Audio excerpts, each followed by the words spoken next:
Алт намрыг бол одоо чинь миний найз асан метрингийн дог яриад байх шиг байна. Навцыг алтлан сэржигэн үлсэн намрын хонгор сэлгийхомаа. За нэг өдөр Рагу над руу ярьсан юм аа. Тэгээд ямар төсөлж вүлээ одоо мартчихжээ. Төсөлд одоо Монголын л бас чадвартай, үнэхээр амьдаар дуулдаг, амьдаар тоглож чадах, чадвартай уран бүтээлчдийг түүж оруулж байгаамаа гэсэн ийм санааг бол надад хэлсэн. Тэгээд ямар ч байсан сайхан санаа байна. Тийм болохоор дэмжиж оролцъё гэдэг энэ дуу бичүүлсэн. Ерөөсөө л гол санаа нь бол тэр. Тэгтээ яагаад энэ дууг дуулах болсон бэ гэхээр манай ээж маань бас энэ дууг Алтан намар гэдэг өөрөө их дуртай. Тэгээ Алтан намар дууг та нар нэг дуулаач гэд.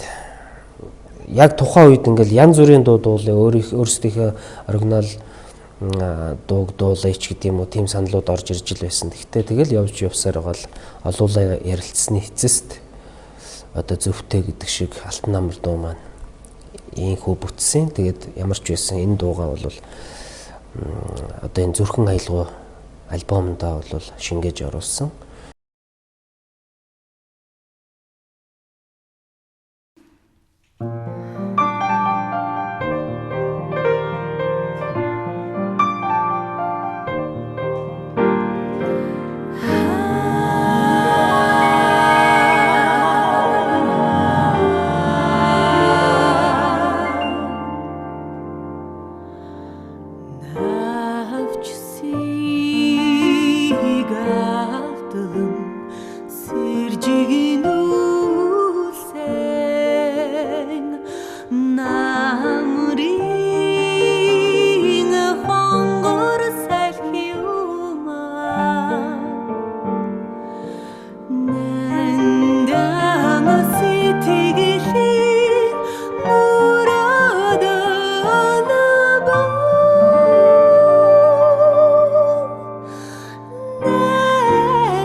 Jesus.